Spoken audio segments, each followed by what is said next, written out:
Sétima etapa: o poder da comunicação. O mundo moderno vive sob o domínio da comunicação.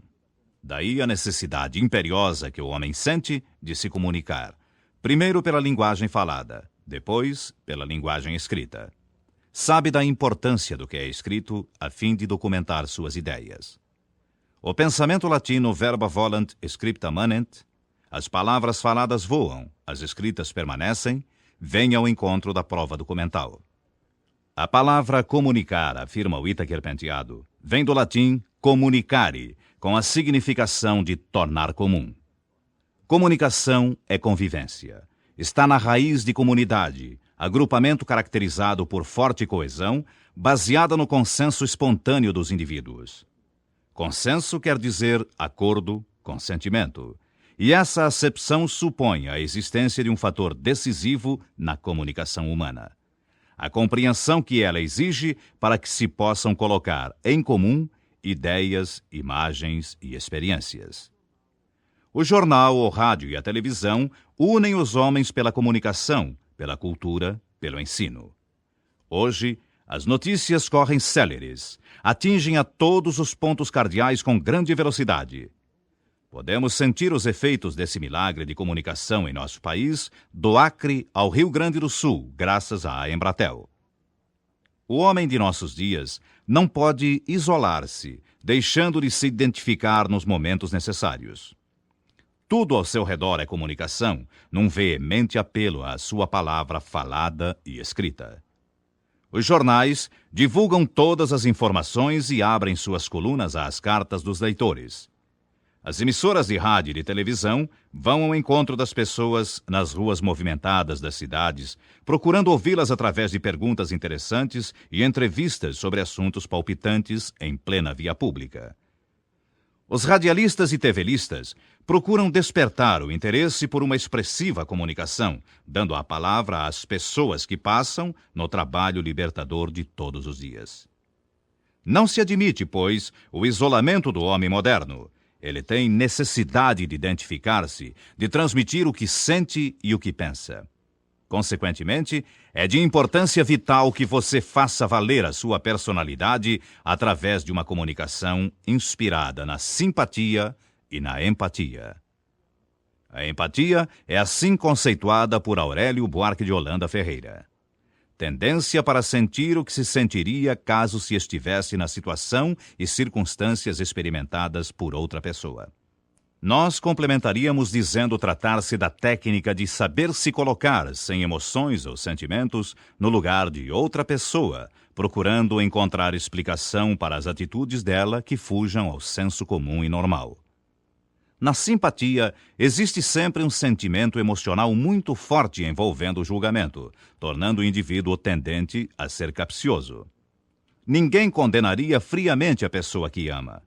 O mesmo pode ser dito em sentido oposto quanto à antipatia. É difícil julgar com isenção de ânimos a quem sentimos antipatia. Colocada como fiel da balança entre uma e outra, a empatia cumpre a finalidade de permitir a análise sem que haja envolvimento emocional. Aqueles que conseguem desenvolver a empatia em grau mais alto que o normal colocam-se em condições de melhor exercer determinadas profissões, como as de psicólogo, psicanalista, sacerdote, juiz, médico, professor e outras, onde a capacidade de julgar, apreciar e tratar o lado social e emocional das pessoas é importante para seu bom desempenho. Personalidade do orador. O orador precisa ser autêntico. Deve revelar a personalidade em toda a sua plenitude. Quando se dá um tema a um grupo de pessoas, uma viagem, por exemplo, notamos que cada um descreve a viagem de acordo com o seu temperamento. Uns se limitam apenas a descrevê-la, sem acrescentar pormenores que enriqueçam a ilustração do passeio. Existem os que ilustram a descrição, apresentando fatos curiosos e humorísticos. Outros talvez procurem estabelecer paralelo entre a viagem em si, os locais visitados e fatos sociais, históricos ou religiosos a ela ligados. E ainda há os que se lembram de episódios verdadeiramente agradáveis e emocionantes. é a maneira de contar a viagem, valorizando-a com tudo o que é agradável, que caracteriza o bom comunicador, o excelente orador. Na arte como na ciência, segundo Goethe, no fazer como no agir, tudo está em apanhar claramente um assunto e tratá-lo de conformidade com sua natureza. Como ilustração do que acabou de ser dito, acompanhe a descrição feita pelo saudoso jornalista de São Paulo, Rubens do Amaral, em torno do tema Um Trem Parte de São Paulo. Sinta o poder descritivo do autor fazendo a viagem com ele. O chefe do trem trilou por 2 vezes o apito e, alternando, respondeu-lhe o mugido curto e rouco da locomotiva num eco rápido pelas arcadas da Estação da Luz. O comboio largou macio e resvalou ao longo da plataforma, ganhando velocidade em crescentes impulsos. A fumarada da chaminé anuviou o recinto, invadiu em ondas os carros e lançou nos ares novelos pardacentos que se desenrolaram turbilhonando, acenderam esgarçados e se confundiram na garoa da manhã de inverno. Nos quadros das janelinhas perpassaram, instantâneas, a correr para trás, a ponte da rua Couto de Magalhães, as muralhas da Sorocabana, cabinas, postes, máquinas, vagões. Apareceram à direita o Bom Retiro, bairro feito de cortiços a formigar em redor de grandes fábricas. À esquerda, os Campos Elíseos, na sua pretensiosa mediania de velho arrabalde aristocrático, que a Avenida e o Higienópolis desbancaram. A imagem do Sagrado Coração de Jesus na ponta da Torre Salesiana pareceu tombar para a frente, esfumada e indecisa na cerração. Passaram vertiginosamente as estações de Barra Funda, Água Branca e Lapa, com um ar britânico em seus tijolos vermelhos engradados de branco. O Casaril rareou. O P3 cortou em reta várzeas planas como lagos e transpôs, num fragor de reboos, a ponte do Tietê. Para trás ficava a capital paulista. Agora faça você a descrição de uma viagem e narre um fato interessante ocorrido no trajeto ou à sua chegada à cidade escolhida em seu roteiro turístico. Grave em fita cassete se for possível. Lembre-se de que toda sua palavra num discurso dessa natureza tem por objetivo convencer. A eloquência, como já foi definida, é a arte de convencer, deleitar ou comover. Sempre que possível, teatralize sua mensagem, tornando-a verdadeiramente acessível. Para o cálculo exato do tempo de um discurso, vamos cronometrar uma lauda datilografada ou um datiloscrito. Tempo de leitura de um datiloscrito: 3 minutos. Por exemplo, para um discurso de 9 minutos, tempo ideal da comunicação moderna, são necessários 3 datiloscritos. O soneto, o menor discurso em 14 versos, tem a duração de 55 segundos para ser recitado. A célebre oração de Gettysburg, de Abraham Lincoln, notável presidente dos Estados Unidos, pronunciada em 19 de novembro de 1863 na Pensilvânia, tem a duração aproximada de 2 minutos. A oração O Prazer de Servir, de Gabriela Mistral, tem também a duração de 2 minutos aproximadamente.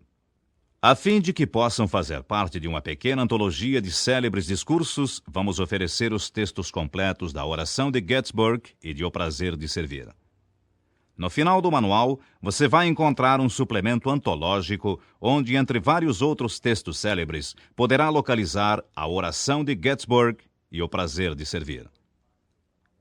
Não fale ao auditório. Fale com o auditório. Há oradores que falam sem tomar conhecimento do auditório. Falar em público é reger uma orquestra.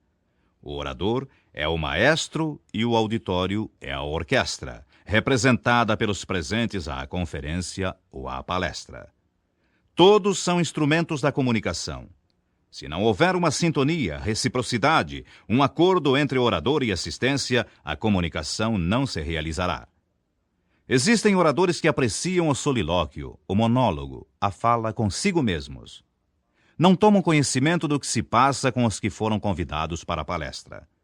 O saudoso padre Saboia de Medeiros, um dos melhores oradores sacros de São Paulo, subia ao púlpito e conversava com os fiéis presentes à missa, isto é, fazia perguntas ao auditório e respondia em seguida num tom dialogal verdadeiramente agradável. e sua homilia não ia além de 5 minutos. Apenas para refrescar sua memória. Improviso, 5 minutos. Homilia, prática religiosa, 5 minutos. Também se admite a pronúncia homilia. Palestra, 30 minutos. Conferência, 45 minutos. Quando solicitado a usar da palavra, experimente falar de sua profissão com um grupo de pessoas amigas ou colegas de trabalho. Converse com os que estão presentes e faça-lhes perguntas, aguardando suas respostas. Peça também aos que o ouvem que lhe façam perguntas. Muitas poderão abrir caminhos novos para uma interessante palestra. Certa vez, o eminente mestre Alceu de Amoroso Lima, iniciando uma conferência na Biblioteca Mário de Andrade, em São Paulo, ao sentir a formalidade da assistência, começou sua palestra sobre crítica literária, formulando uma delicada pergunta aos presentes. Em seguida, respondeu à pergunta ele mesmo e o auditório se sentiu à vontade. Assim procedem os grandes conferencistas. Quando sua incumbência ao discursar tiver por fim saudar uma pessoa viva, envie ao homenageado com antecedência o questionário de Marcel Proust, impresso no suplemento antológico, pedindo-lhe que o devolva preenchido. De posse dos dados obtidos através das inteligentes perguntas ali contidas, como por exemplo: qual é para você o pior dos males? O seu ideal de felicidade terrestre? Qual o traço mais marcante de seu caráter? Quais os personagens da história que mais abomina? E muitas outras, você sentirá muito mais segurança ao discursar, pois terá traçado um perfil do homenageado, o que, além de lhe fornecer farto material para seu discurso, contribuirá ainda para que se sinta mais confiante ao falar. O Haikai, síntese na comunicação lírica.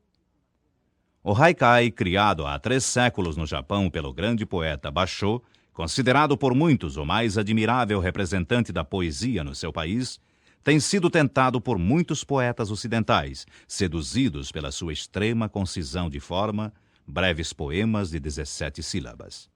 Mas, em japonês, o Haikai não é apenas um quadro breve, um desenho extremamente sucinto, e na aparência fácil, representando uma paisagem, uma situação ou um estado de espírito. Os elementos que nele se dispõem e são diretamente perceptíveis pelos sentidos evocam para o povo do sol nascente sugestões que o Ocidente em geral não pode captar, por aludirem a circunstâncias, pessoas, acontecimentos inerentes ao Japão e à sua gente. Às vezes, a poesia decorre de jogos de palavras intraduzíveis em outros idiomas. De modo que, quase sempre, o que o leitor não iniciado percebe num desses poemas nada tem a ver com o que ele verdadeiramente exprime. Um dos mais conhecidos haikais de Basho é o que diz: velho tanque, uma rã mergulha, barulho da água. Essa pequena imagem que nos deleita pelo contraste do silêncio do velho tanque com o súbito salto da rã e o som da água tem, na análise dos especialistas, um significado mais profundo. Ela representaria o choque do momentâneo com o permanente, choque de que resulta a percepção da verdade. Assim, o Haikai, nas mãos de um artista da qualidade de Basho, apresenta dimensões que mal se poderiam adivinhar nas suas 17 sílabas. É um engano tomá-lo apenas pelo aspecto superficial. Precisa-se penetrar na intimidade de sua significação. Fale com entusiasmo. O orador precisa dizer com entusiasmo, fazendo falar seu coração. Num discurso, deixe o coração falar.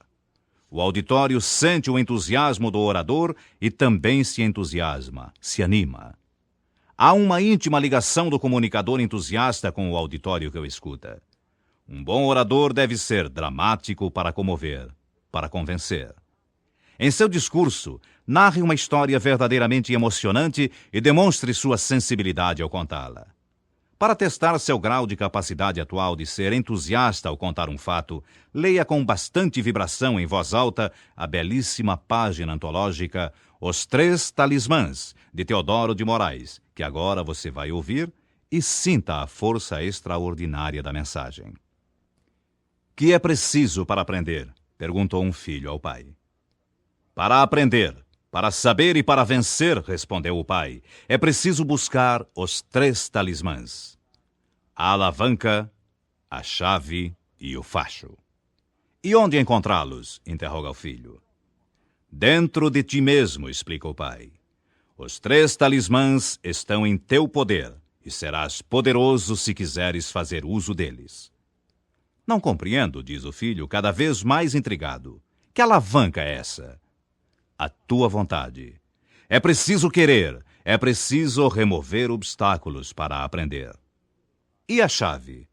O teu trabalho. É preciso esforço para dar volta à chave e abrir o palácio do saber. E o facho? A tua atenção. É preciso luz, muita luz para iluminar o palácio. Só assim poderás ver com clareza e descobrir a verdade que vence a ignorância. Eis o segredo da eloquência. Experimente ler a página Os 3 Talismãs a um grupo de amigos. Leia com entusiasmo, sentindo-lhe os ensinamentos. Observe a reação entusiástica de seus amigos. O grande tribuno paulista Ibrahim Nobre sempre falou com muito entusiasmo, sentindo e vivendo as palavras pronunciadas. As palavras são um mundo de emoções. O orador precisa senti-las e transmiti-las iluminadas pela chama do entusiasmo, que é Deus dentro do coração. Aqui termina esta etapa. Para melhor aproveitamento do programa que você vem fazendo, é importante que ouça cada uma das etapas em ordem sequencial e tantas vezes quantas achar necessário para uma boa assimilação do assunto abordado.